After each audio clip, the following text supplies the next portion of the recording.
Up and down, no. Living in the UK as a trans person, the usual. Yeah. It is a strange time, a time that to be strange in. My mic's not on. Why was my mic Oh, not on? Hello and welcome to the rabbit hole with me, Graham Hughes, and I'm joined, as always, by Rachel Harris. How you doing, Rachel? I'm fine. I bet you probably heard me then, did they? Hello, Yeah, they everybody. heard you, but they didn't hear Oh, me okay. because I'm an idiot, and I just it's been a long day. It's been a long It has day. been a long day, yeah. Everyone's shouting muted at me now. Good for them. I love the socialites. They'll tell you how it is. There you go. God. Anyway, so we were just about to talk about. Sorry, you mentioned something, and then but you took my mind onto a whole different tangent to what I thought I I was going said, to. well, we were talking about how strange it is in the UK at the moment. It's up and down being a trans person. Oh yes, and I mentioned the Hoodsucker proxy, and that made me just check the mic levels to make Ah, sure that everyone heard what I was. I feel like there's someone with like a big lever in a big hmm. clock tower, Yeah, right? And they've pulled this lever, and yeah, everything started going backwards. All the progress that we've yeah, made over the last 50 years, we just started regressing. Time's going backwards. Time's yeah. arrow by Martin Amis. Do you know what I mean? It's like, Yeah. It comes down to it is that. It comes down to when billionaires earn more than governments, the governments start to fall. That's the problem. And they want they want bigger bunkers and they want bigger tax breaks. So they're going yes. to spend money manipulating the world to their view.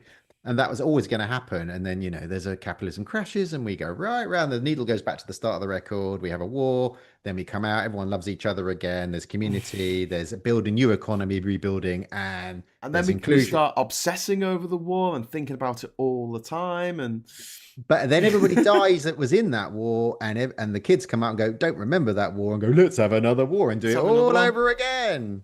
The last person of the Second World War, there's only a few handful alive now. When they're gone, there'll be another World War Three. I mean, Yeah, because nobody yeah, will remember the concentration camps, the 60 million that died. Nobody yeah. will remember that, and that we'll have to do it all over again.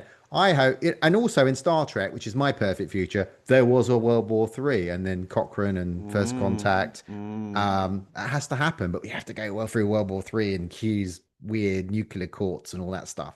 So we've got to get Oh, through all that first. But so after that, it's all great. have you seen Star Wars? If you're going to talk about Andor again, I'm leaving. Yes, I told you I was going to talk about Andor. The finale was And I today. went, I was in no. floods. I was in floods. That last scene. I mean, there's some people in the chat who've seen it. I'm not going to put any spoilers on, but oh my god, Uh, like yeah, we're gonna binge it. OMG, We're gonna just binge it. absolutely perfection. But have you seen the original? Have you seen the original I Star saw the Wars? first series when they were working on the widgets in the prison, and Oh no! So you've seen Andor? You've watched the it's in the first first season? Oh, season. The good, first good. season when he jumps and goes, "I can't swim," and all that in the first Oh, season. I saw so that. good. Yeah, yeah, So yeah, good. yeah. Oh, Because I good. thought that was going to end with them all dying in Rogue One. Boom, but they didn't. There's a No, whole because there's another another season coming. series. Yeah, They had a whole new series in which to die. yeah, Um, excellent. or some of them didn't. Some of them didn't. But Yeah, just it is exactly what is needed right now for people to see what it's mm, like to live under imperial rule, to live under fascism, and yeah, how it creeps in slowly, bit by bit, and it infiltrates these fledgling little rebel groups, and yeah, it makes sure that they've got their person in the group to yeah, mess things up and supply the narcs with the info. And the writer, he looked at a lot of revolutions over the years. Obviously the French Revolution, the Russian Revolution, but also Revolution in Mexico and other places around the yeah, world. And it's very much modelled on real yeah, life revolutions and what the revolutionaries had to do in yeah. order to topple said fascist government. And yeah, without no spoilers in the chat, please, either, because a lot of people won't have seen it. But be right back on phone. On the phone, but says Joanna, Andor, first Star Wars that actually made some sense. Yeah, Mm. yeah. The only magic bit in it was light speed, because you can't do that. You'll never be able to do that. Warp speed, that's something different. Maybe. I think they'll come up with folding time like in Event Horizon because that worked out well. Um, fold it up, Not when you accidentally open a the portal to pencil hell. passes through both points in time and comes out the other side in a new part of the galaxy. You might go via hell, but Well, you do get there. that was always the joke, wasn't it, about traveling in time, that you wouldn't necessarily travel in space. So Marty would get in the DeLorean Yeah. and go back to 1955, but it was where Earth was relative to what? The center of the universe? 50 years earlier, 30 years earlier? No, Do you know H.G. what I Wells mean? got it Like, right. Yeah. so, Hey, uh, well, H.G. Wells got it right in The Time Traveler, the first one with Rod Taylor, yeah, because when he came back, his mate goes, "Oh, look, there's tracks." yeah. Oh, he didn't move. He only traveled in time, but then there were tracks where the Warlocks had dragged his time machine 50 or 60 yards, and he Mm. went, "That's what these tracks are." And it was like, and I was like, "Okay, I get that, but why are the tracks in your time?" Yes, Because the tracks would have been in their time, not yeah, now. It would have just been over there. But anyway, yeah. it was what it But was. But also, the world's spinning. It's going around the sun. The whole solar system's moving at a yeah, million miles a day. And they yeah, built the pyramids. it needs to be a TARDIS because that is time and relative dimensions in space. Ah, Relative because it also moves you in space as well as time. you take your sister with A you. very clever object, the TARDIS. Apparently, it's a living creature. Yeah, it's bigger on the inside. Yeah, Is everybody says that. it? Fuck off. Everybody says that. No one's told me that.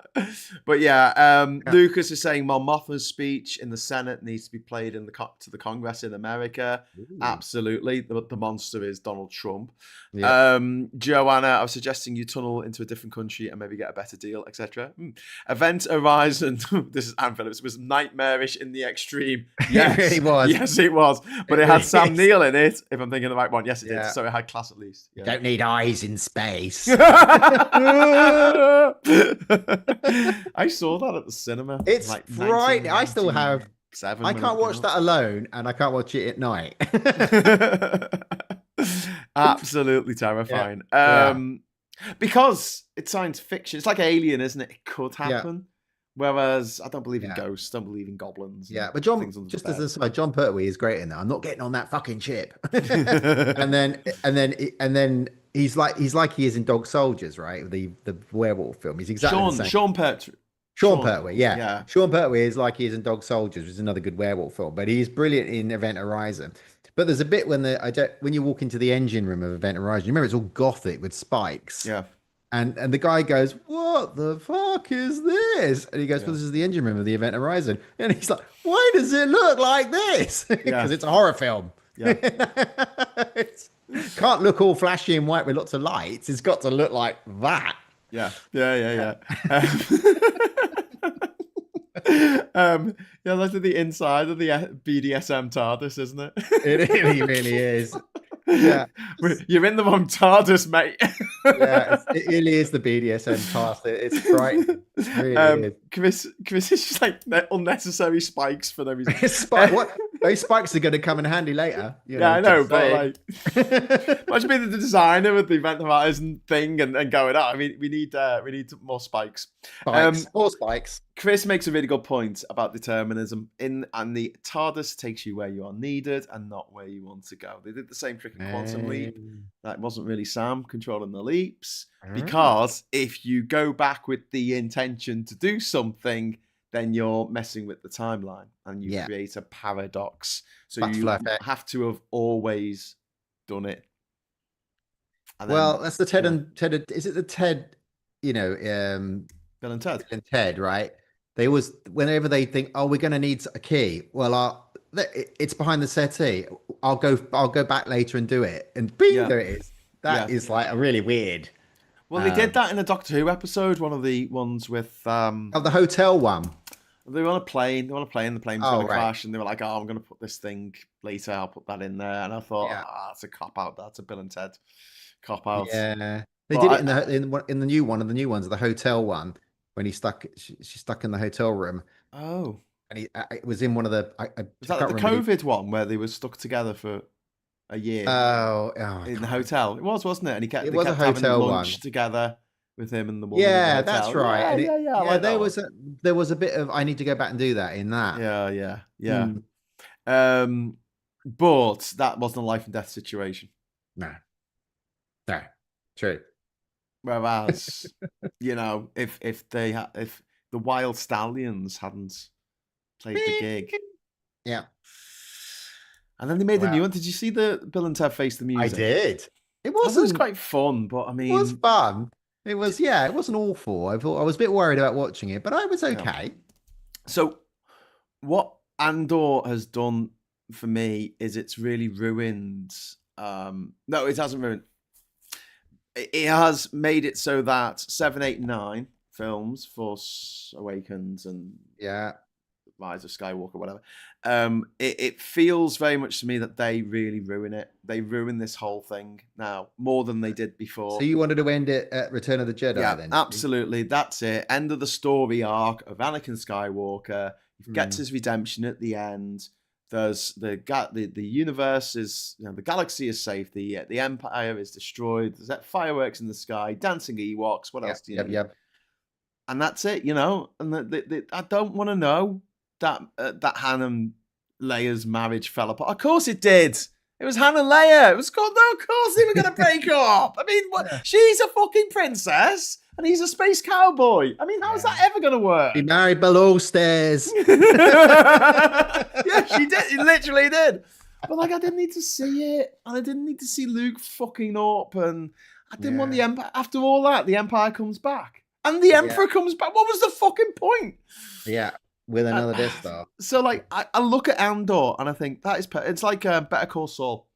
It makes what was already there so much better because you got this added context to it, and as a prequel, because it's a prequel to the Star Wars saga, it's a prequel to Rogue One. It does what a good prequel should do. And the same way, I still like the prequel trilogy of Star Wars. I just. Well, I mean, I haven't seen your bit going to see Star Wars 3. Have you not watched it yet? It's only 10 minutes long. I will. Oh. I remember, I went to see number 1, hated Jar Jar Binks like everybody else, blah, blah, blah. Yeah. So the number 2 is like, Number 3 was, how are they going to link it to part 4? Is it going to tie up? And it all sort of did quite nicely. I thought it did at the time. I thought, how he became Darth Vader and why, Leia and, Luke got separated and why she's not about and blah, blah, blah. Why did all the, Jedi disappear? Did you need to know that? I'm not saying he did, but it's sort of, I'm a bit on the spectrum. I like things to tie off, and I think they kind of went. We need to do why that's happened. That's in number 3 script. We need to make this thing happen. That's in It's the the script. 16th of May 2005. How do they make it all get to that? Yeah. That was when I went into number 3, thinking I'm going to really interested to see how this is going to link to number 4, and then of course it's 20 years later in number 4. Anakin was a good friend. Oh, all that rubbish. It's like it's a big jump. Thing. The way that like. No one's heard of the Force anymore, and no one knows about it. No one really believes in Jedis. It's like not believing Hardfire were really a band. It was only 20 years ago. Do you know what I mean? Yeah, but the guy, isn't it in Rogue One? The guy goes, "I believe in the Force. I believe in the Force," and he's running around. Yeah. But he's seen as a bit of a weirdo. Yeah, The light's gone out the universe, and okay, fair enough. There aren't any Jedis knocking around, but. It's like thinking that there was no Harry Potter first fucking movie. There was. It was just 20 years ago. That's all. No one ever made any Lord of the Rings films. Or Dogma doesn't exist. Like, because Dogma famously got backheeled, didn't it? By the distributors, and you couldn't get it on DVD for a long time. Yeah. It was only 20 years. If it had been 200 years, fair enough. But I think they. Like 20 years. Oh, the Jedi's kept the peace for 1,000 years. And then it was gone. Yeah, but it's only 20 years ago, mate. And a lot of you are still alive. 1,000 generations. Not just that. You got 1,000 generations. It is like, his war machine and all that stuff. It's like 20 years ago, mate. It's only 20 years if it was that. And because Luke's 21, isn't he, when he's in number 3? So 4. So it's like 20 years. Everybody remembers the Jedi. It hasn't long gone. The temples are probably still standing in the big city, and lots of you scattered. And there's not. It's not going to be legend or rumor. It's all. Yeah. and we know they're knocking about. So it's, I don't know. It just feels, it's like, yeah, I know the Jedi are. It's like, shut up, old man. If it was Gen Z, shut up, old man. I know they are. Well, I mean, Yeah. I feel like what I want Tony Gilroy, the creator of Rogue One and of Andor, I want him to Yeah. go back and remake the prequels Yeah. because he can do it and he'll tell a much better story because it's not about what you put in. Like, Yeah. did you watch Solo about I Han was just Solo? coming on to because you were very quiet about Solo, if you don't mind me It's saying. fucking shite. What? What? Did you want to know how he got his fucking name? And he just said, "Oh, I'm on my own, so my surname's Solo." I never even gave it a second thought. Did you need to know how he got his blaster or how he got this fucking stripes on his fucking shoes? Do you know what I mean? Like, no gives a fuck. It's like explaining stuff that I just do not Yeah. need explaining. Like I have how to, in the Lord of the Rings TV show on Amazon where they explained how Gandalf got his staff, I couldn't give less of a fuck. If he yeah. went to Staff Saw Us and got himself a fucking staff, I'm like, fair enough. Did not need to know that little bit, and that's what the problem is with the prequels. Yeah. Is they try and explain everything, and explaining everything, they just open up Yeah. a box That's the of Harry worms. Potter one thing, isn't it? It's like we've got to Yeah, the explain. one chooses the wizard, Harry. Oh, fuck But I off. think yeah, do you know, it's really funny because I love Rogue One. It's one of my favorites. And I've got Solo in 3D because I've got a big old 3D telly Yeah. and I'm a bit of a 3D freak. And I can never remember the plot of it. When I Yes. put it in, I put the disc in. I can't remember anything about it. My brain, because I'm like you, I can remember scripts and Yeah. lines, Yeah. and I can remember I can't remember. nothing I from can't remember anything. Solo. I can't remember anything from Solo. No, I remember ever. his name being Solo, Yeah, my and brain never takes it in, you find ever. out why he got his Wookiee fucking life debt and all that. Yeah, and where It you got was the Falcon just, from? I don't, you know what? Indiana Jones, where they had a little flashback, and he's a Yeah, little kid played by River Phoenix, and he yeah. gets his scar on his chin, he gets his fear of snakes, he gets his hat, he Next gets time, his, kid. like all in the space of one afternoon, he gets Yeah. all of the things that you You are associate with named after Indiana the Jones. dog? Yeah, But that was like a comedy bit. It wasn't an entire film. It wasn't the whole film. Was that? It wasn't the entire. I didn't yeah, need to really know why Indiana Jones was scared of snakes. It's fine just to say he's scared of snakes. That's his yeah. weakness. That's his Achilles heel. I Snakes. don't know. Why did Some it have to people be like snakes? characterization and building up the character. You grow with the characters, and Yeah. you need to know why he doesn't like. I don't know. Some people like to know why he doesn't like snakes. The scar is quite unique on him, right? So it's like, Yeah, but um, Han Solo's got exactly the same scar, and so has Deckard from blaster. Blade Runner. It's true. And the That's guy from The true. Fugitive. I did not kill my wife. There's a video of me doing one of the highest bungee jumps in the world in Queenstown in New Zealand back in 2002. And just before I jump, I shout to everyone, "I did not kill my wife." Jump. You like a only, quite. only I had a fucking bungee jump attached to my ankle, a bungee rope, sorry, attached to my ankle, so it wasn't just going So up. in your book, when you were at the pyramids, she Yeah. said, "I love you." Did you really go? I know. Did you really quote that? Like the whole No, Han Solo. she did. I, she said that, right? Yeah, she said that. Yeah. All right, and you just quoted the Han Solo. I know Yeah, that yeah, was yeah, what yeah, yeah, yeah. Because with Star I. Wars fans. You watch the video. She's in the video. I The Star Wars will. video, which I was trying to queue up so I could Yeah, give people the link, and then it started, and everyone could hear my yeah, voice booming over yours. yeah. Unfortunately, but there you go. There's the link to let's put SWE3. That sounds like a That sounds like a postcode, doesn't it? Well, That if anyone wants to watch me go to sneak a camcorder into the Star Wars premiere for do Episode it. 3 back in 2005, Do it. I literally did that. I can't because you see me at the beginning when the producer comes out on stage, and I'm kind of got my camera. You can see like I'm on the third row back, and I'm kind of like doing this, keeping it low behind people because I Yeah. don't want them to see. By the end of it, I'm literally holding it above my head because like no Mm, one's telling me to stop filming. I'm like, mm, fine. The only yeah. reason why I stopped filming when the film came on was just like I didn't want to sit for the whole movie filming it with a camcorder. When I was like, it's coming out tomorrow. Do you know what I mean? I'm sure someone's going to do this with a Right. tripod. So random thought. I went to. I mean, I never go to those. I went to one of those directorial quick Q&As for a film, Yeah. and it was Quantum of Solace, right? And it was on at the festival hall, and I was invited along. And so the director of Quantum of Solace was the same director of the Kite Runner. I can't remember his name, but he's a young guy, really really good. I mean, and really approachable. And I mean, Quantum of Solace got a lot of criticism, didn't it, after Yeah, because it was Casino crap. Royale? Yeah, okay. Yeah, but because the director was really good, right? They're stealing the water from the Bolivians. But yeah. Normally, it's like a laser going to destroy the Earth, or like a virus that's going to wipe us all out. And this is like they're stealing the water from the Bolivians, and that's an awful thing to do.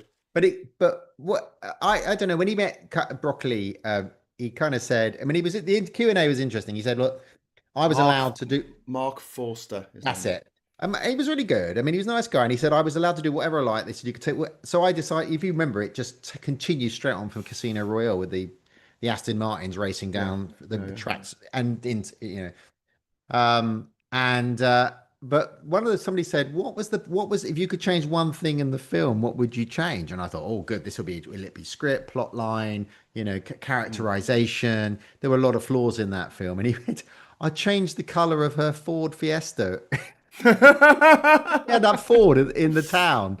Whatever it was a tiny little Ford car or something. And he said, I just changed the color of that Ford. I didn't like it. It didn't really work. That was the only flaw that he found in the film.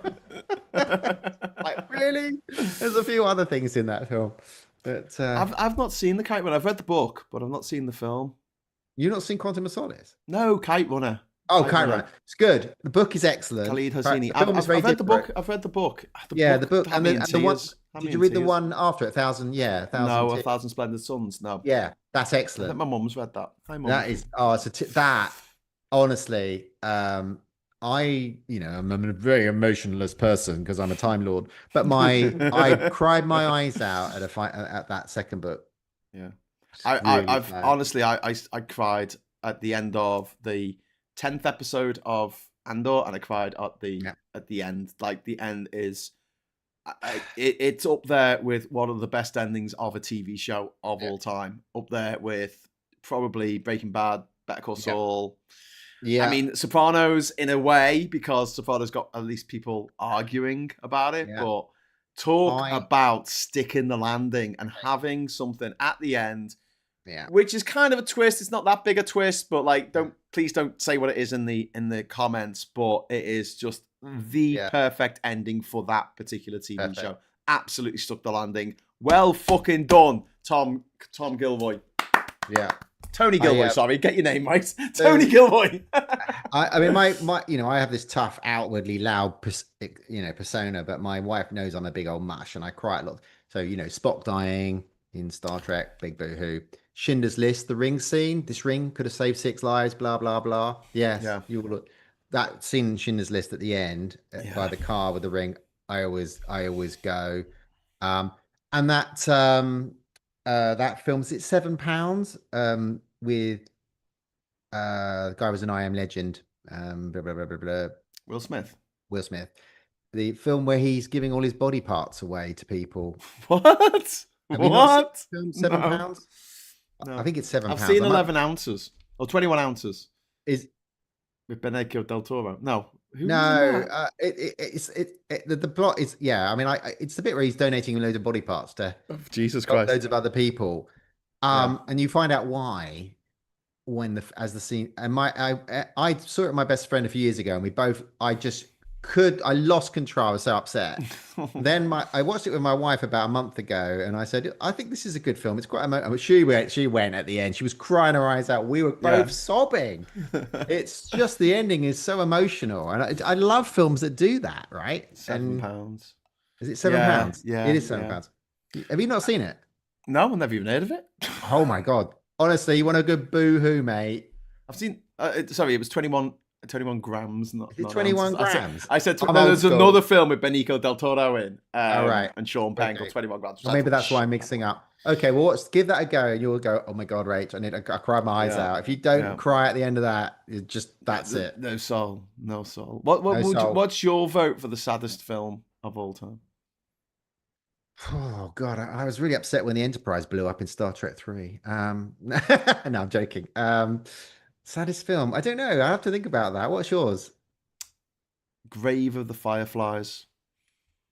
It's a Right. Studio Ghibli film from Mm. 1989, and it Yeah. tells the story of a couple of young orphans whose parents are killed in the war, World War Two, and they live in Japan, and they're sent to live with their distant aunt, and she's Mm. horrible. And Yeah. so they leave, and the little boy tries to look after his little sister. And his little sister's voice, if you watch it in the original Japanese, it's voiced by the director's actual 3-year-old daughter. And if you don't cry at the end of that, you have no soul. That's it. Yeah. You're a vampire. Yeah. You're the undead. You're Mm. Nosferatu. Yeah. Oh my Yeah. God. I remember watching that movie. Yeah. I was just absolutely in tears. Yeah. And then me and my Aussie girlfriend, we watched Atonement, which is also Oh an yeah. absolute fucking tearjerker. Yeah. That Because is. it's like, I don't want to. Major spoilers for anyone who's not seen Atonement, just for one moment. But I'll try and be as vague as possible. But essentially, you see this nice happy ending, and then it cuts to the woman, older, being interviewed by Parkinson. And he says, but that's not really what happened, is it? And she goes, no, everyone fucking died. And then you see all these characters dying in different ways. It's like the end of 6 Feet Under. It's like, Oh my God. Yeah. I didn't need to see that. You know, imagine if Friends had ended, where it was Yeah. just like, you know, Yeah. I fucking I'm gonna- Joey catches a football, clutches his heart, fade to Yeah. white. Joey Tribbiani, 1967 to 2005. Do you know what I mean? Like Yeah. that's and so we watched Atonement, and we were in bits. And then I remember we went to my mum's because it was a Sunday. We went to my mum's, and we had dinner at my mum's, and then fucking put the telly on in the evening. Yeah. Fucking Schindler's List was on the TV. I was like, oh my God, but that makes I me can't. go every time. I can't. I find it now. It's sort of happening all over again. I'm a bit worried about watching it, but I used to that the scene with the ring at the end. I go every Yeah. time. Yeah. And there are films that have caught me. I will have to come back next week to tell you what my saddest film is. I know Green I've- Mile is getting some votes. Green Mile is a good Boy one. in the striped pajamas. Oh my God. Green Mile. I cried reading Atonement, says Diz. I'm not surprised. Schindler's It's List, such the a book. rug pull. It's called Schindler's Ark, and when you read the Yeah. book, it's emotional. Yeah. The one that caught me, which wasn't a sad film. Well, it is a sad film, but it's a happy film. Is Cinema Paradiso, the end? Oh. That's my wife's favorite. Okay, film. it's not the saddest film in the world, but it's the film that will get you to cry. Oh yeah. Oh my God. Oh my God. Yeah. Like just and what a love letter to cinema. What an Yeah. absolute love. Do you know I have like a shitload of scripts that I'm in the process of writing that I can bore you to death with, telling you the intricate plots of. I've read some of them.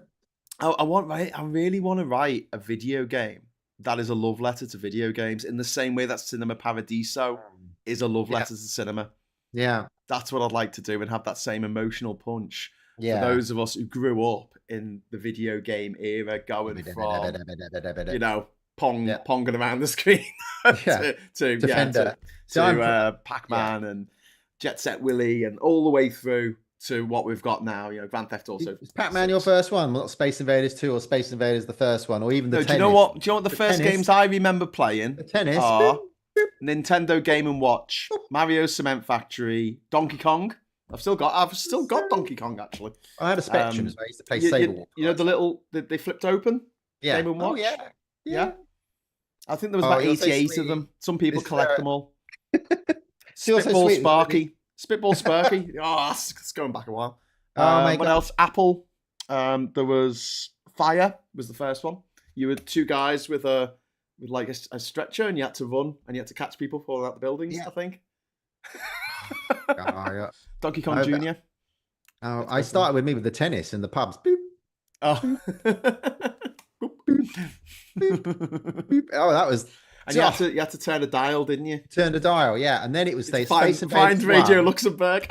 Yeah, exactly. The Space Invaders 1 was like unbelievable. We couldn't believe this. Yeah, Boop, yeah. boop, boop, boop, boop, boop, boop. And it was just.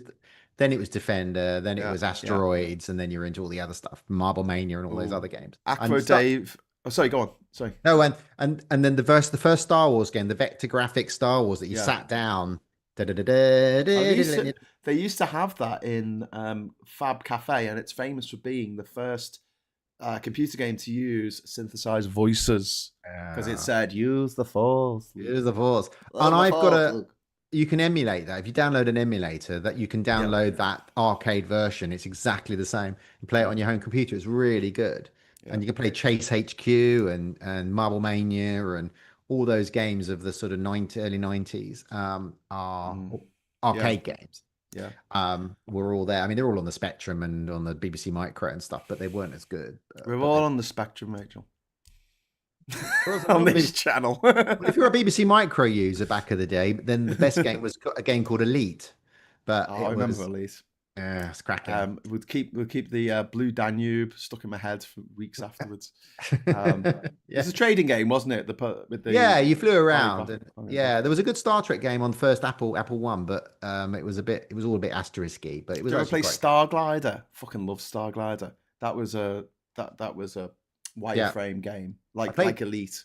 Yeah, no, I Really don't good, think I. really The good. first, well, and the first console was a SNES my friend had, and there was a thing game. I think it was called Fox something or other, and you went around with these funny animals, and you were Fox something, and it was just flying around. And it was I can't. We used to pay it. Mm.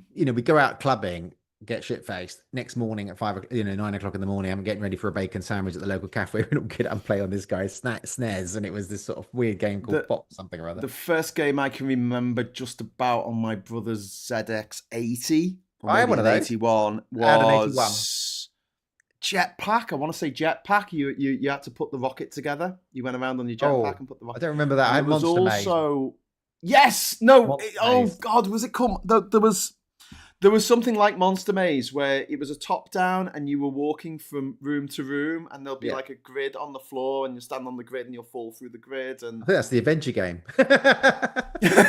no. It might have been that. It might have been what you. Ronda Uncle. I don't know. Anyway, I was going to say, what else have we got? Forrest Gump can have me shedding tears. Says, Oh God, Palagi. yeah. I Um, love you, Journey. Journey died on a Tuesday.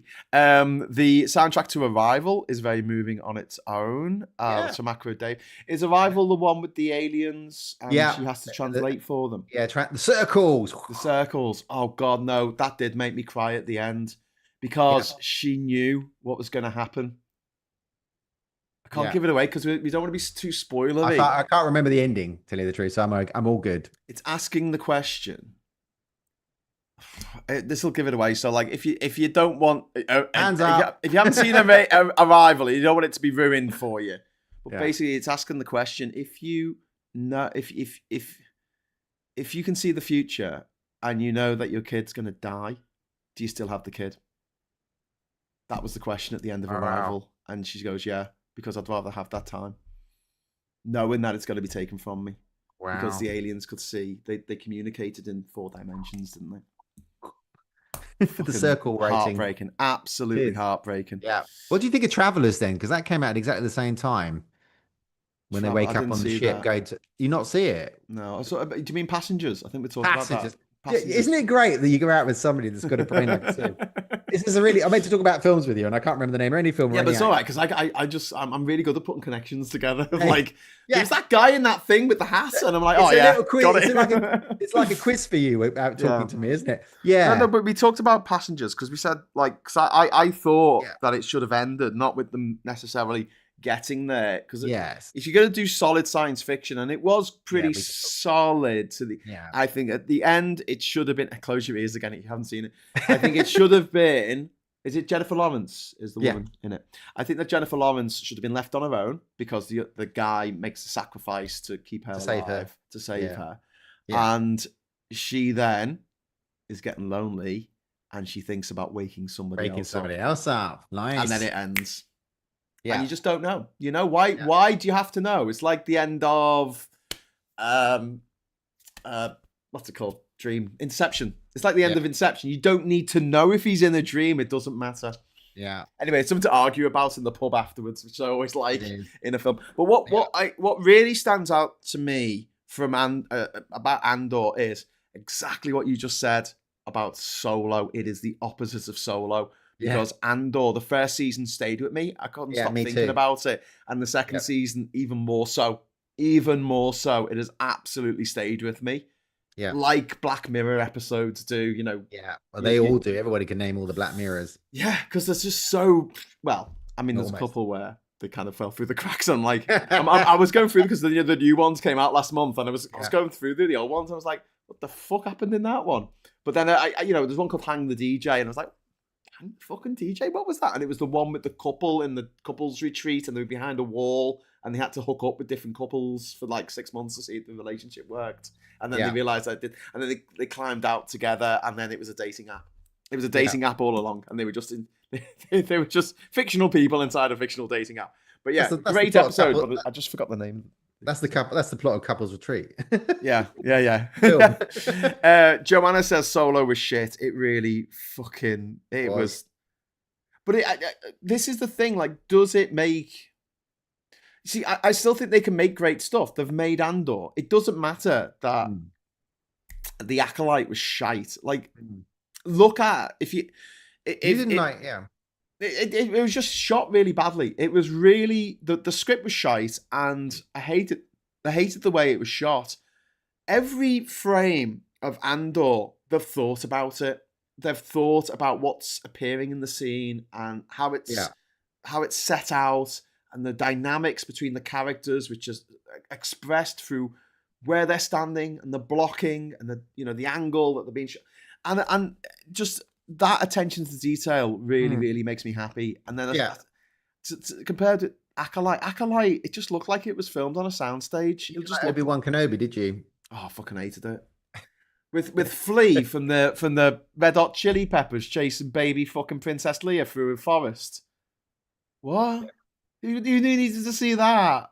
Yeah. And again, it's like one of those things where nothing in Andor ruins the original trilogy. I think there's some bits where they've retconned stuff out of the expanded universe. Yeah. But the original trilogy takes off perfectly via Rogue One, original trilogy, next day.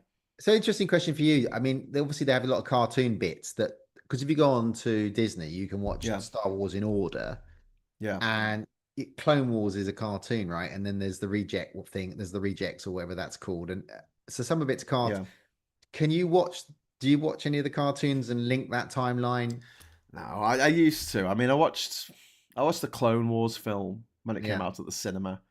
The cartoon one or the one? Yeah, there was a cartoon Clone Wars. It was all right.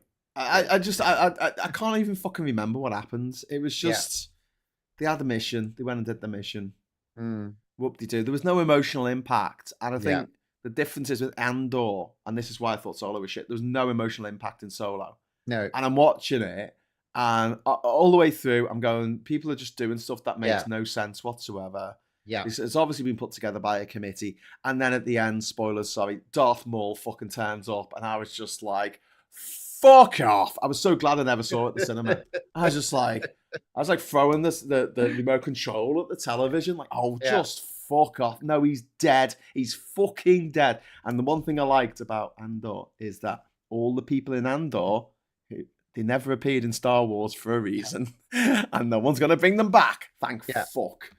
But I mean, for me, characterization is important, because you get to, I've just taken my poor old wife for every Vietnam film in the world, and there are a lot of them you really care about, and you get upset when we watched one with Michael J. Fox the other day. Casualties of War. I was just thinking, when you said Vietnam, the first movie that came into my head was Casualties of War, and then you said that is spooky. And that's a horrible, and it's a horrible story. It's based on fact. True story. But there was one, I think it's called the Thin Blue Line or the Thin Red Line. Thin Red Line. Terrence Malick. And they all died. They all get massacred in there. And that's World War II. That's not. No, not the Thin Red Line. The other one. There's another one when they burn all these the camps and everything, and then the soldiers are bad, and they all get wiped out in the film, and and you don't care.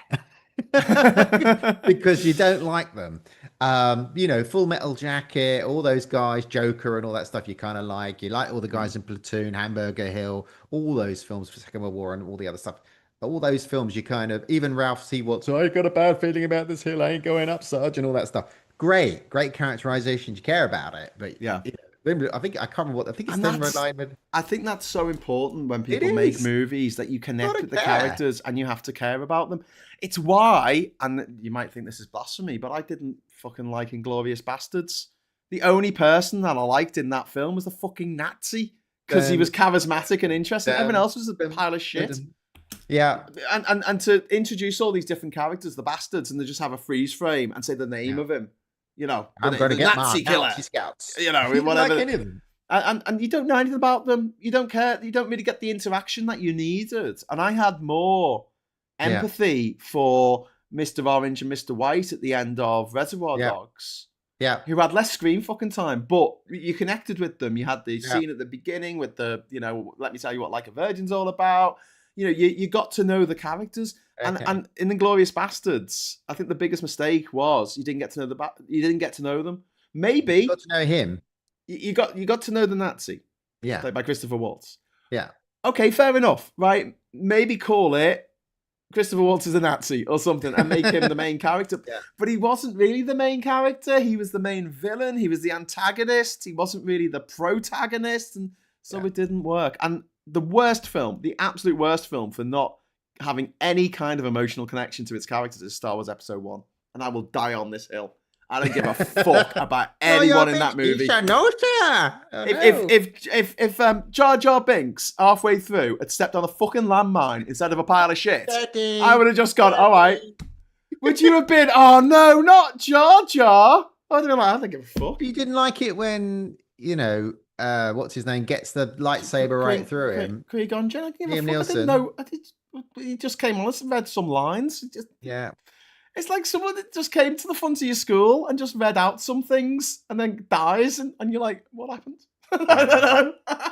Harsh. I know it's harsh, but it was just... Yeah. I hated all the prophecy stuff. Oh, he's the one who's got a big balance of the Force, and the fucking midichlorians. You were the chosen one, Anakin. There was a child, and the child was annoying and had a stupid mop haircut, the same mop haircut as a kid from Liar, Liar and Gladiator. For some reason, I don't know. They just love giving kids in Hollywood that particular fucking haircut. I don't know. I didn't connect with any of the characters. I couldn't give a shit about any of them. Didn't like any of them. Any of the goodies or the baddies. Yeah. I mean, Darth Maul looked cool. Yeah. Okay, so I'm going to give you. This is an interesting thing on older films that's happening to me. So I watched The Wild Geese. Yes. Right. This is a great war movie, isn't it? It's a World War II adventure. They've got some very inappropriate language and some very inappropriate characters and portrayals of gay people and all the other stuff. But so it's of its time. But it's got lots of actors. Like my mother was Irish and she kind of knew Richard Harris from Ireland, and so that connection. Obviously, he's dead now, and that was a connection that I had, and so I was sad. Roger Moore is the life I wanted to lead. He lived that full life, and he's a nice guy, and everybody loved him, and his biography, and he's a great guy, and he's dead. And Richard Burton, Welsh. My dad was Welsh, and my dad, and all that sort of stuff. And they were all alive. My dad, I watched all these films with my parents when I was young. My parents are both dead now recently, and all that stuff. So I watched this film on a couple of Sundays ago. I remember watching those films with my mum and dad. My mum's connection to some of the actors from when she was young and Irish and living in London. She used to go drinking with Peter O'Toole and Richard Harris. Long story. And so I have that connection. So when it ended, every actor in that film is dead now, and I started crying, and really at the end, I mean, it's a sad film as well, right? Because half of them get massacred in the film because they get betrayed. So it's not a war movie, is it? It's a mercenary movie. No, they go to Africa to free a leader, because some banker in London wants, isn't there? Yeah, yeah. So they want to bring back the leader, and then so this banker in London. Isn't this what Mark Thatcher tried to do when he got lost in the desert? Oh no, hang on. He was in the Dakar Valley, wasn't he? And he got lost in the desert. Yeah, that as well. But he also was. He was also involved. It was thinking of Equatorial Guinea. He was involved. There's also a film with Christopher Walken, which is almost the same plot, but that's another where he's a mercenary and he goes. Yeah. But they complete the mission and then they get betrayed by the banker who decides to do a deal with the. Spoilers!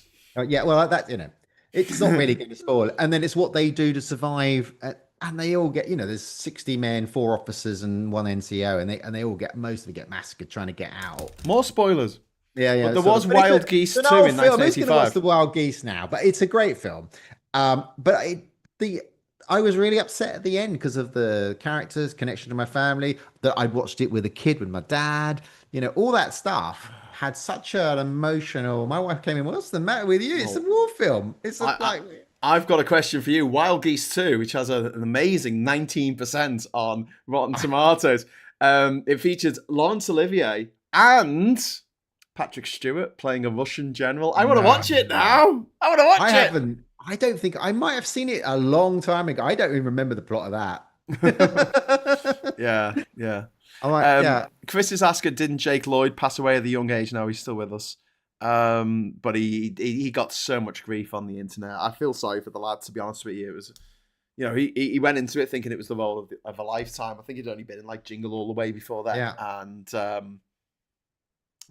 people were horrible to him, and it wasn't his fault. I mean, he was put into a shit script and a shit film. Yeah. That like George Lucas had 20 years to write that fucking script. But it's like the little guy, the little kid that was in AI, right? He was in. Was Joel he also in? Haley Joel Osment. Was also in I See Dead People. Blah blah blah. Yes. Same. What, Titanic? I love that joke. Yes, he's in. There's a TV show called Silicon Valley, right? Which is Mike Judge, the guy who did Beavis and Butthead and King of the Hill. Yeah, and it is fucking hilarious. It's one of the funniest TV shows you'll ever watch. It's very not politically correct. Yeah. But it rips Silicon Valley and Musk and Zuckerberg and all those fuckers. It rips them a new one. Makes them appear like to be complete fucking dickheads, which they are. Jake Lloyd got diagnosed with bipolar disorder, says Lucas. Oh, wow. It's really fucking unfortunate. Yeah. Like I say, I feel sorry for him. It wasn't his fault. It's like the fellow who played Ahmed Best, who played Jar Jar. It wasn't his fault. Don't take it out on him. If you want to blame anyone, blame George Lucas. But then again, okay. So just another weird characterization. So if you go to the Guardians of the Universe, why the fuck is the Groot, whatever his name is. Why the fuck is Vin Diesel playing that character, right? Yeah, because he just says, "I am Groot." Groot! Well, gets a billing. Vin Diesel is like, why? It could be anybody. Well, it's like Alan Tudyk plays the chicken in Moana, because why the fuck not? Chris C says, I remember the Top Gear Vietnam special with the backup bike decorated in the US flag and Born in the USA blasting out. Was really rooting for Clarkson to end up riding it. Born in the USA is an anti-fucking USA song. It's about coming back from war and being treated like shit. Yeah. And ended up being on drugs in a park somewhere. Yeah. Did anyone see Thunderbolts? Asks Anne. Wondering if it's worth trying to drag my son to it. I thought it was great. I really enjoyed it. It's the first Marvel property that I've really enjoyed. What's the? You mentioned it. I haven't seen the Thunderbolts. Probably since Endgame. I mean, no, I like the Spider-Man ones. I like the Spider-Man. Yeah, the Spider-Man, especially when the plot when there's like turn up. Yeah, I thought it was really good. That was good. But the other Doctor Strange and it goes into all the different multiverses. And they all look the fucking same. I was talking about this for some reason during PMQs today. At the end of PMQ, I went off on one about how annoying it is that people go to these different planets and different universes and dimensions, and it all looks like fucking Earth. I mean, like that Mountain of Madness, whatever it was called, In the Mouth of Madness with Doctor Strange. That was the worst one. They went to a fucking version of New York, and it looked exactly like New York, except the traffic lights went to red to mean go, and they were green to mean stop. Right. Okay. When they're going through the different dimensions, one of them's animated. Fucking bring it. Have an animated bit where they go. They did that in Fringe. There was because Leonard Nimoy's in it, and he's the doctor, and they meet him, and he's a cartoon. Yeah, but he's in Fringe. There's a parallel universe that they go to that's cartoon. Yeah. Which is really weird. Accurate Dave saying, I saw an odd film with Patrick Stewart as leader of a gang of Alabama Nazi skinheads holding a punk band hostage in a redneck bar. Oh, that's awesome. A funny bit part. He was in that film with Steve Martin. Is it LA something or other? With Steve Martin, LA Story or LA Story, yeah. What was Patrick Stewart the comedy one? It's where the sign talks to him. The sign on the side of the freeway talks to him. Yeah, in that film, he I've plays got a to watch that German back. restaurant manager that nobody can get into, and he comes to the restaurant and he goes, "You cannot have a reservation here, but if you could, what would you order?" And he hands him the menu. It's really, and that's Patrick Stewart. I love it when he turns up in stuff like older movies. You're like, I didn't know he was in this. Yeah, he has hair in some of them. Yeah. You want to know the sad part, says Joanna. Vin Diesel's estimated revenue from the Guardian series for just saying "I am Groot" is $54 million. Whoa! I want to be Groot for that. I am But Groot. when we were young, back many moons ago, the people doing animated films, the voices for animated films, Yeah. no one did them. Who did the voice of the Little Mermaid? Got a clue. Who did the voice for Simba? I mean, now it's always got to be a Hollywood A-lister doing the Yeah, voice when of all the these. Incredibles and all that, they were all, Yeah. it started from that sort of, Yeah.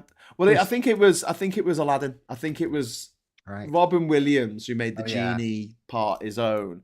And Yeah. from then on, they were like, right, any animated movie, we've got to get famous people to do the voices of the people. Yeah. So you had Toy Story come out a couple of years Yeah. later, and they obviously had Tim Allen and Yeah. Tom Hanks. Tom Hanks, biggest star of the 90s. He was, he had a number one film every Allen a year trumper in the now. 90s, didn't he? Pardon? Tim Allen's a trumper now, isn't he? He is. I There's never a piece of, liked Buzz Galaxy Quest. I really like, but Buzz Lightyear. Did you see the Lightyear movie? no. It was a good movie, but it was nothing to do with Buzz Lightyear. The idea that this kid in 1995 saw this movie and it made him want to get a Buzz Lightyear fucking toy. Yeah. I'm like, he didn't watch that movie. That wasn't the movie that he watched. It should have been absolutely daft, over the top. There's an episode of Futurama where they make it like it's a Saturday morning cartoon. It's a set of Saturday morning cartoons, and it's fucking hilarious because it's so over the top. They've got one where it's all like things getting blown up and helicopters and machine guns. And for whatever reason, the head of Richard Nixon is trying to censor this cartoon in real time, and he's dubbing over the voices, and he's like, they're all saying "Die, motherfucker," and he's dubbing them over. So they're saying, "Would you like to come and have a nice cup of tea with me? will you please hold my knife for a second?" And the knife gets stabbed in. Being tremendously polite. I thought they could do something like that, just really have fun with it. But they made a really decent film, and Lightyear is a good film in that respect, but it just made no sense in the whole context of that was the thing that made Andy want to get a Buzz Lightyear doll in 1995. That movie? Should have made like He-Man. He-Man, Skeletor. A cross between He-Man and Doctor Who. I will come here. I will protect those that come here. Bit of Star Wars, bit of Star Trek. Just crib off everything else and have fun with it, and just make a kid's film that a kid in 1995 would have gone, "Oh my god, this is so cool! I got to buy the toy from this." And one of the things that I thought they were going to do is, because there was a toy range based on this film, I thought they were going to like overload it with like adverts to buy the fucking toy, like what happened in the 80s. Like He-Man was created to offload a bunch of Conan toys. He-Man. Yeah. When Conan came out, it was R-rated in America.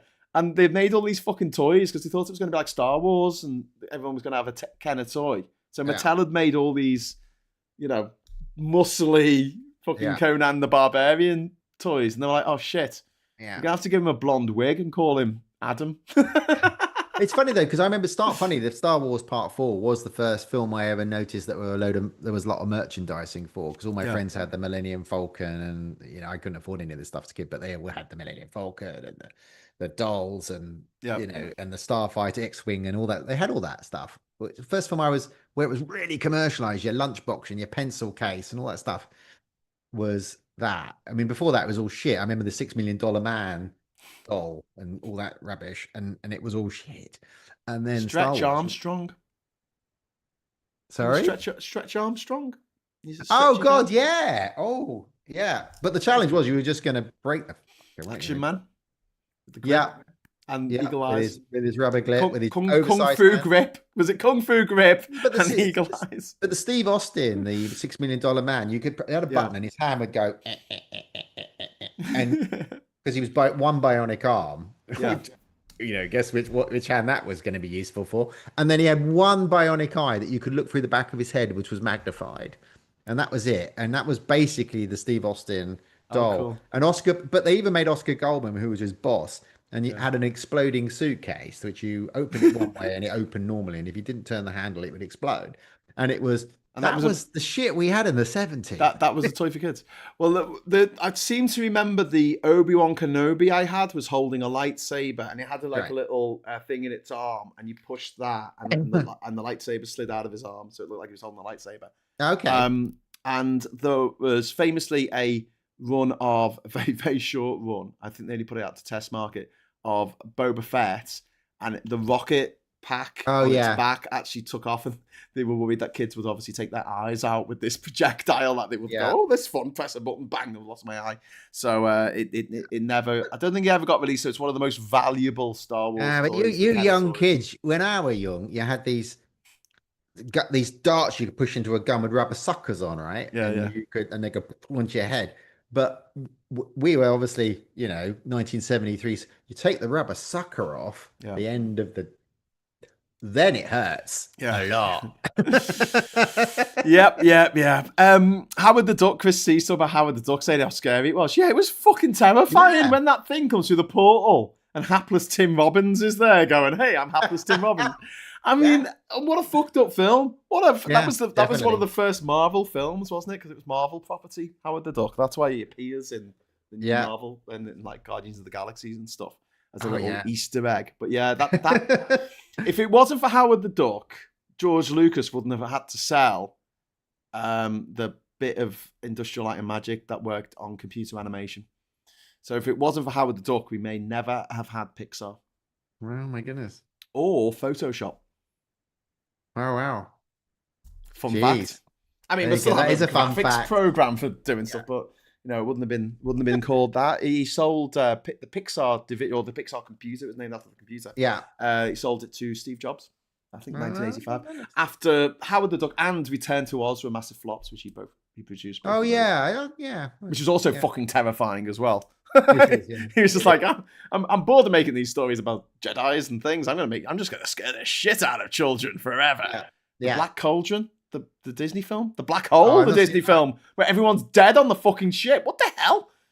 Is it Black Hole, the Disney film, when they tried to rip off Star Wars? They made this existential film of just absolute dread of this guy who's been trapped on this starship, on this space station for years and years on his own, and all his crew are dead. And he's got them all like as corpses. Oh my god! Sitting at the desk, sort of operating the computers. Crichton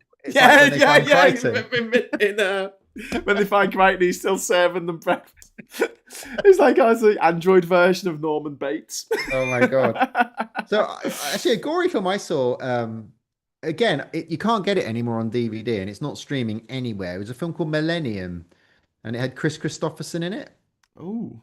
And it's on YouTube, but you have to find it's in German and a million other languages. But it is there. It's not the greatest quality, but it's a time travel one.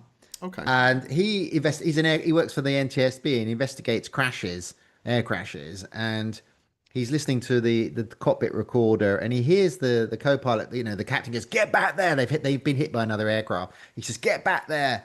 So he goes back, and he comes back and goes, "They're all dead! They're all dead! What do you mean they're all dead?" The captain's saying, and then the plane crashes. And then, so Chris Christopherson's investigating lots of crashes like this and voice recorders. And what it is people from the future, it's all horrible in the future and it's polluted and everyone's dying. So they come back to the moment just before an air crash comes. They freeze time and they take all the passengers off and replace the passengers with fake humans. And then you take all the bodies off and use them to populate the future. And it's really clever plot. And it's got Cheryl Ladd playing the stewardess. She's always playing. So it's 1950s aircraft, and she's always putting on 60s steward. They always, because a lot of planes went down in the 60s. So it's always sort of a Pan Am this and a Pan Am. And he then keeps finding her, and then he starts dating, and then so there's the plot line from the future and now. It's a really interesting time travel story, but why they're populating the future and how they're nicking bodies from our time, but nobody notices because they're just before the air crashes.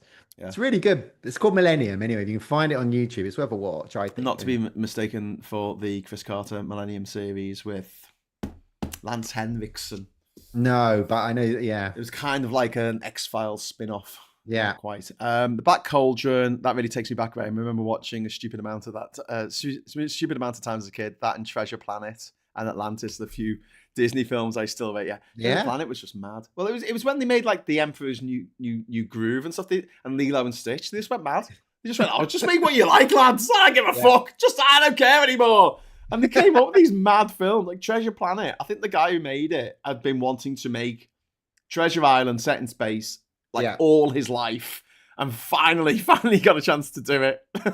Yeah. Talking about Black Hole, the robots called Vincent and Maximilian. Yeah, Black Hole. You know, George Lucas tried to sue the makers of Battlestar Galactica because he felt they ripped off. Well, Battlestar Galactica, the original series, came out in 1978, I think. So like hot on the heels of Star Wars. Yeah, because it was like that came out. You had like Moonraker, the Black Hole, Battlestar Galactica. Everyone was trying to ape Star Wars. Yeah. And Star Wars actually made Star Trek 2 so much better. Because the motion picture was like, oh, let's just kind of do the TV show. That's just CGI for 3 hours, but no, it's not. but like it made certain films up the ante. It got a lot of people into making movies, which I also respect it for. But with the Black Hole, they had the robots in it. Well, what happened was that Lucas sued the makers of Battlestar Galactica, and then the studio countersued Lucas because, like, I'm sorry, but Star Wars robs so much stuff from so many other films and TV. The scroll at the beginning is from Flash Gordon. The plot of the story is basically The Hidden Fortress by Akira Kurosawa. It robs from Battle of Britain, the Dam Busters. You know, that whole trench run at the end. It's the fucking Dam Busters. Someone needs to like do a supercut with that music. And bloody dangerous. Yeah. But so they countersued, and the movie they said that he ripped off wasn't the Dam Busters, it wasn't Flash Gordon, it wasn't Hidden Fortress, it was Silent Running, a 1974 I love Silent Running film, I think, with Bruce Dern in it. It's a great film. That's a great film. It's a guy, and he's the last human alive looking after. No, he's not the last human alive. It's the last forests in space. The last green. And he's got 3 robots, these dumpy robots called Huey, Dewey, and Louie. Yeah. After Scrooge McDuck's they cheat at cards. Nephews. Yes, they do. It's poker and they cheat. But they said because R2-D2 and C-3PO were a bit similar to that, then obviously Star Wars was a rip-off of Silent Running. And it's nothing like Silent Running at all. I'm like, Joan Baez, great soundtrack. How do they come to these conclusions? Good film. But yeah, great film. The 1970s, fucking fantastic. Yeah, I think we should have a whole episode where we just tell people. Mad space films or a lot of apocalyptic end of the world films. There was a series of films shown on Channel 4 must have been the early 90s, a really formative experience for me. And it was called like Movie Nightmares or Future Nightmares. And it started with 2001, Space Odyssey. I think they showed Silent Running. They showed Phase 4, which was Saul Bass's only film that he ever made. Is that about the ants? Ants, taking over the world. Saul Bass was the guy who did the design for the beginning of the Hitchcock movies, like Vertigo and stuff like that. Really fantastic graphic artist.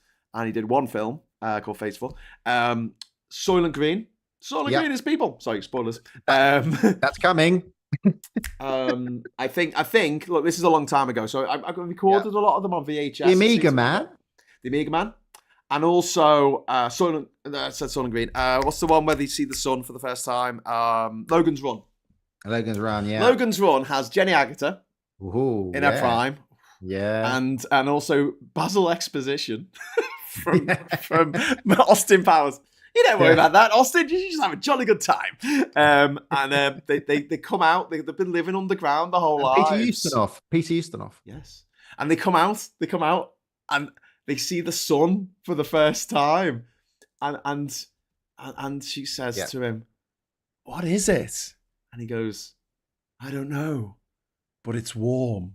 And that's what I feel like when the sun comes out in fucking Durham. I go outside my front door, and Kat's like, "What is it?" And I'm like, "I don't know." Yeah. It's like being in Belfast. They're like that in Belfast. It's like, what the fuck is the sun? Worship the sun. I think the series ended at 2010. They showed that 2010 Odyssey Oh 2. yeah, 2010. That's My God, it's full of stars. Roy Schneider Roy and Schneider's in it, yeah.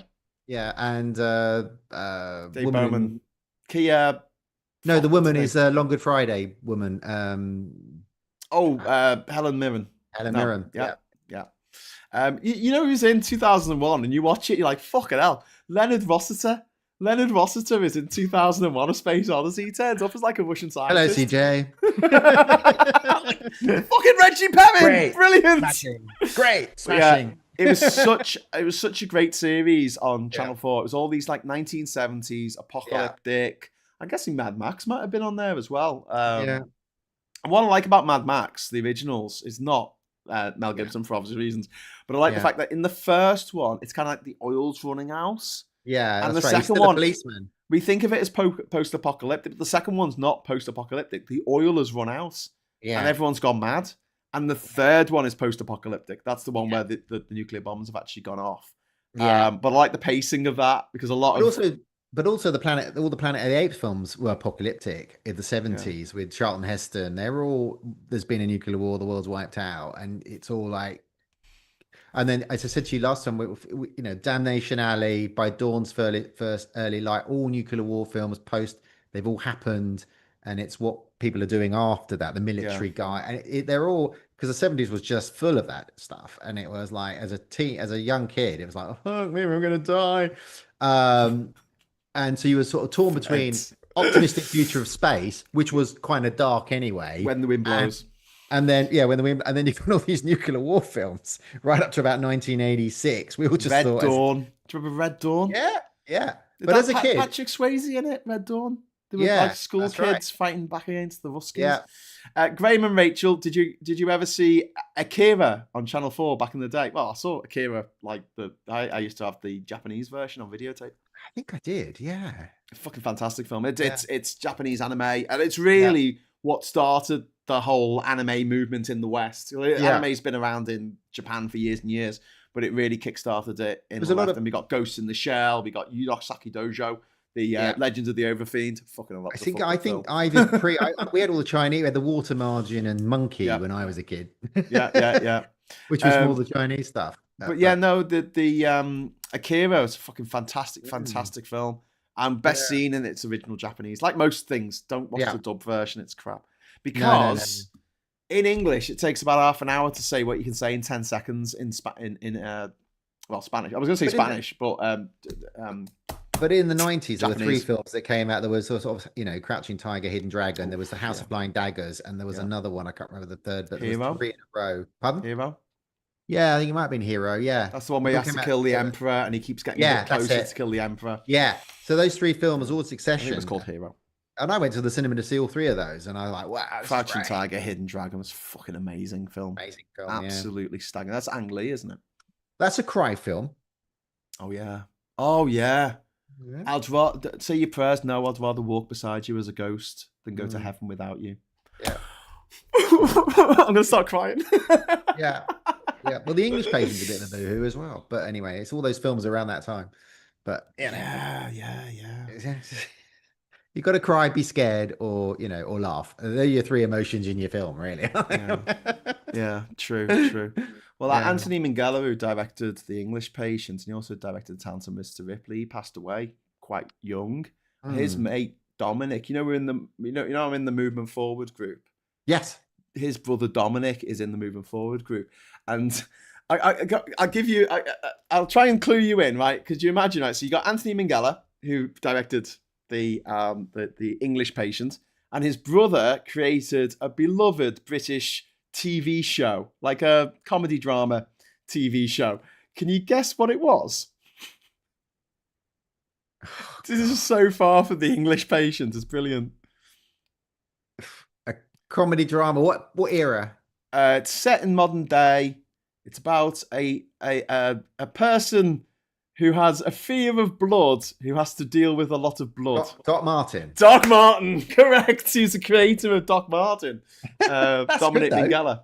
Anthony Minghella's brother. Yeah. True story. I like Doc Martin. I watched that with my mum. Yeah, it's fun. In the old days. Yeah. It's a bit of a Sunday afternoon thing or Sunday evening thing. Well, it's like Midsummer Murders and Last of the Summer Wine. Yeah, my mum and Put dad, some Northerners in a bathtub and push them down a hill. and yeah, I used to I used to look after my parents as they got elderly, and I kept when I moved home for a while, and I used to Yeah. watch. I used to watch, ITV, the retirement. ITV3 is the retirement channel. Morse, Yeah. Lewis. Obviously, nobody watches Lewis now, but Frost, all that sort of stuff. And it goes round Vera 24/7. Poirot. It's like when you're retired and you're not moving around a lot, you're plugged into that stuff all day. I started to recognize the episodes. I realized I'd been there too long, because I started to Yeah. recognize the episodes and what the plot line and who the killer was. We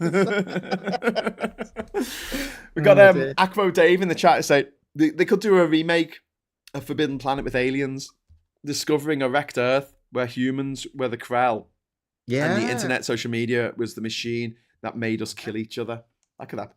like it. Wasn't Forbidden Planet based on The Tempest by Yeah, Walter Pigeon was in Shakespeare? that film. And yeah, I as a kid, I watched that when I was very, very young with my sister, Yeah.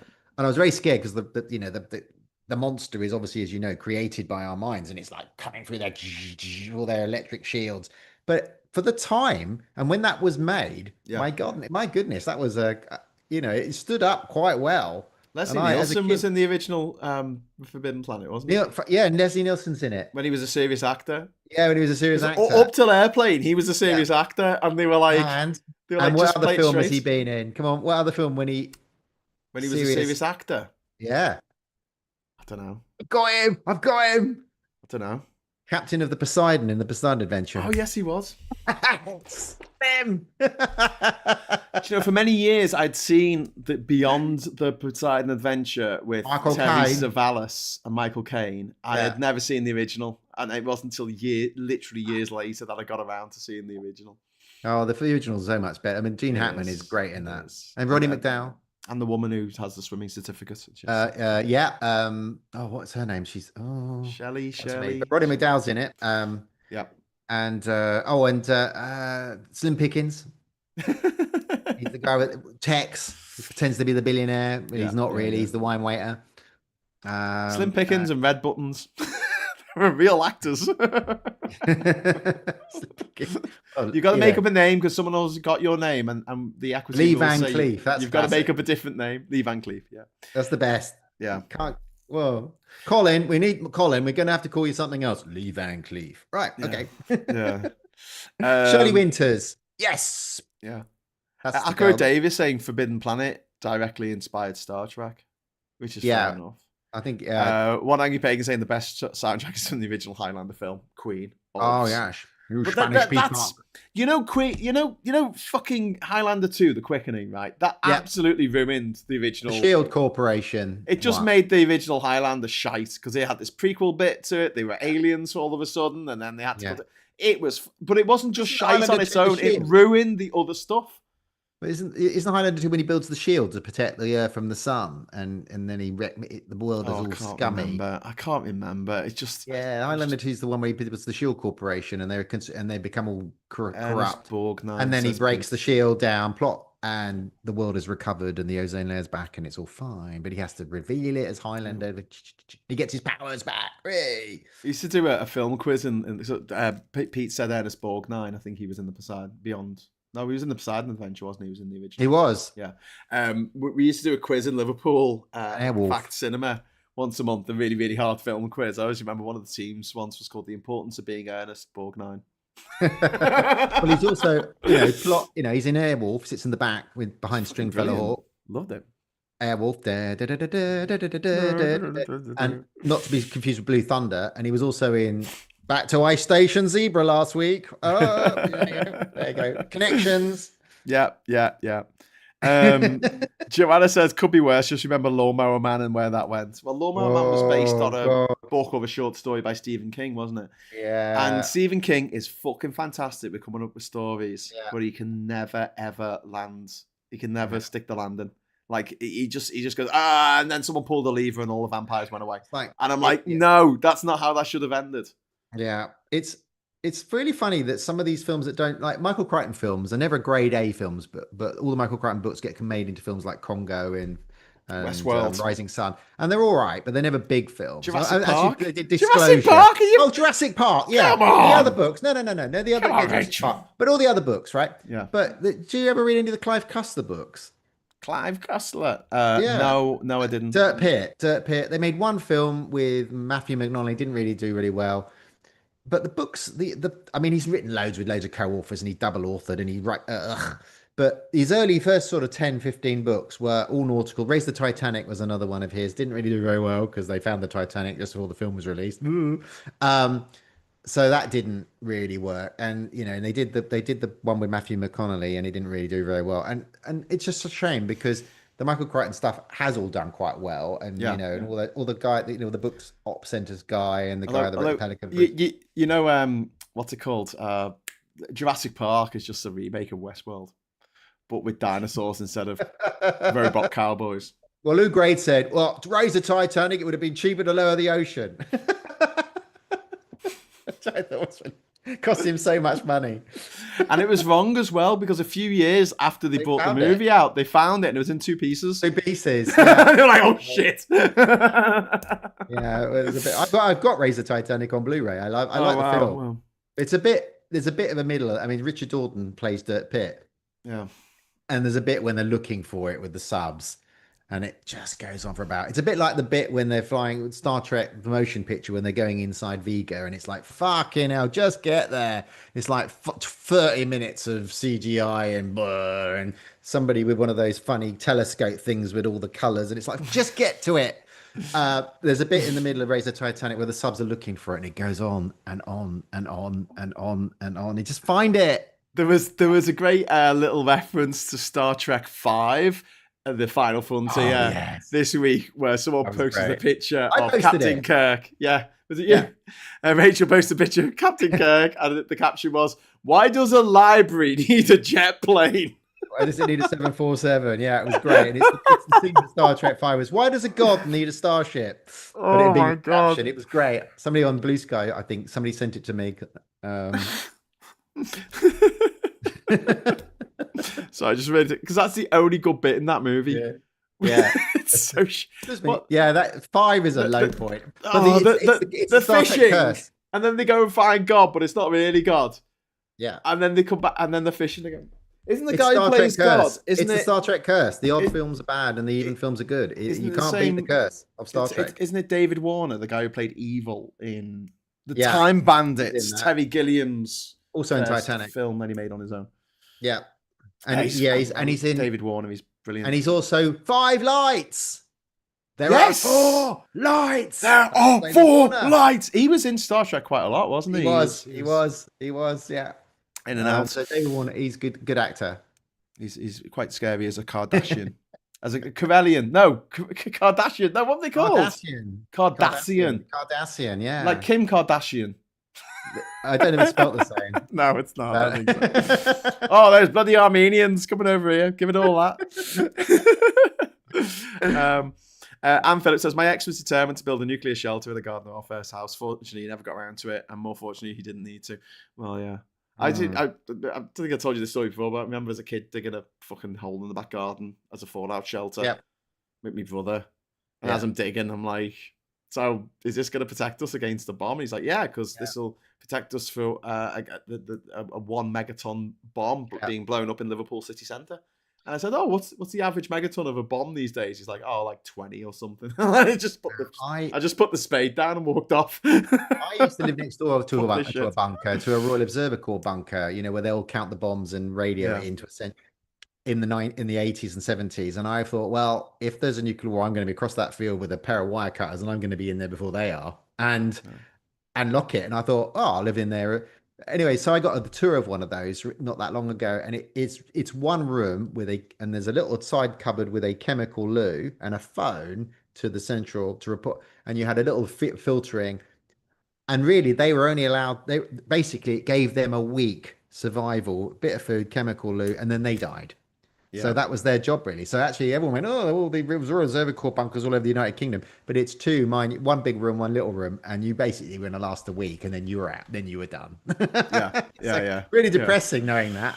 But well, you know, have you seen or have you read the book On the Beach by Neville Shute?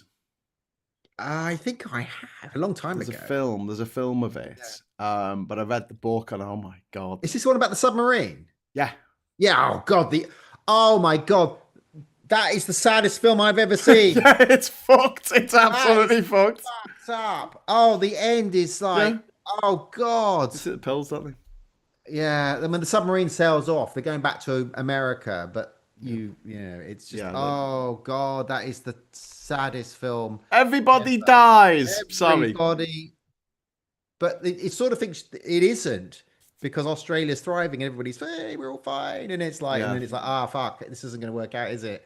Well, And what it is that radiation through comes towards them. it's Yeah. coming towards because it's in the northern hemisphere, but it's slowly making its way into the But southern Gregory Peck's hemisphere. the captain of the sub. They go to America Yeah. because they pick up a signal and they get there Yeah. and it's all empty. It's like a window opening in the fucking Yeah, and wind, it's- isn't it? And it's Yeah. touching like a Morse code thing. Yeah, So they thought that exactly. there was a message, and They go all the way from Australia to America, and then one guy who goes out in the rubber boat It with the goes rubber out suit with on, the- he goes, "Do you know Yeah. what? I'm not coming back. I'm just going to Yeah. go to San Francisco." It's doesn't where he I go used to live." fishing? Doesn't he go Yeah. fishing? Yeah, he You goes, see him "Fuck, go- I'm not coming back." So they go all the way back to Australia, and then they realise that it's all going to. I think next week we need to do our happiest movies.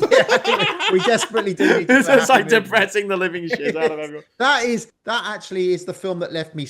I'm feeling so sad at the end of it Yeah, because Yeah. it's horribly. it is. depressing. It's Thanks for that. Thanks for that, Neville. Yeah, thanks, Neville.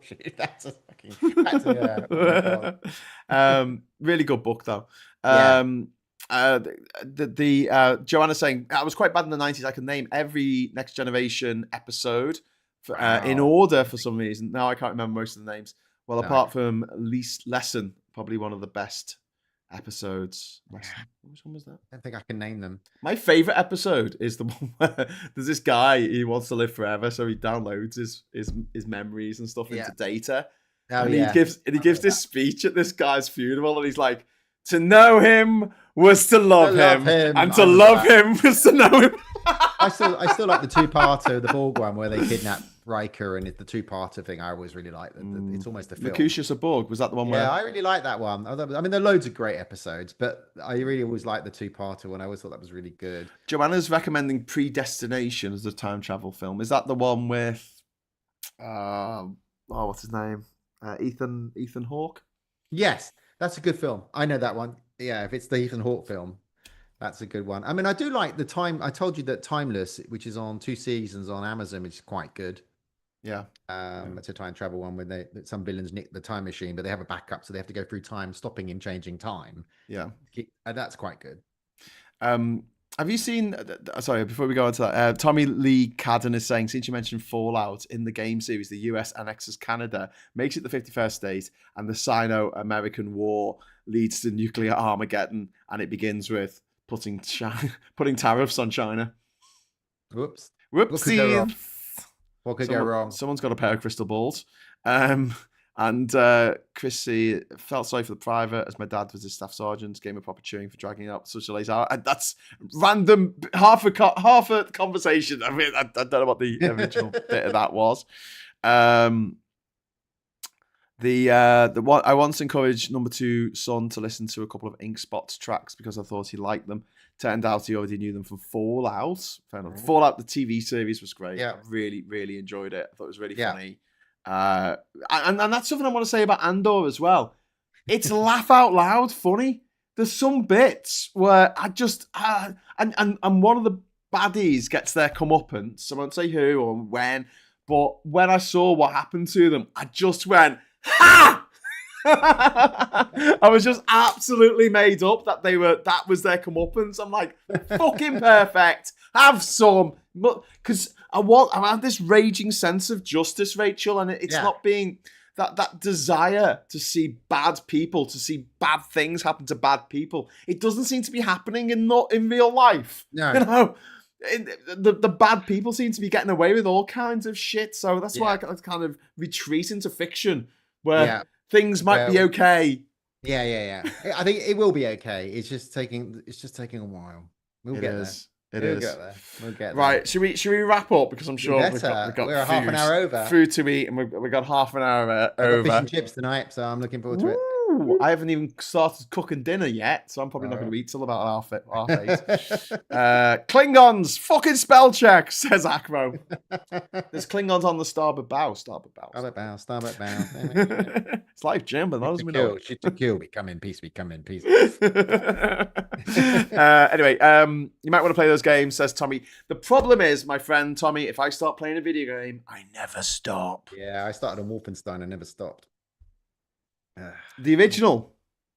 I've got the original. 286. I've got Return to Castle, Wolfenstein, and Wolfenstein 9, which are both hard to get. But I then went on to Standard, the Old Blood, the New Blood, Colossus. Yeah. They're all amazing. I love them all. I don't like the one with the twins, which is horrible. The kids of Blaskovich, but the original three, the first three big games when Bethesda took them over with IQ. Yeah. Oh, it's great.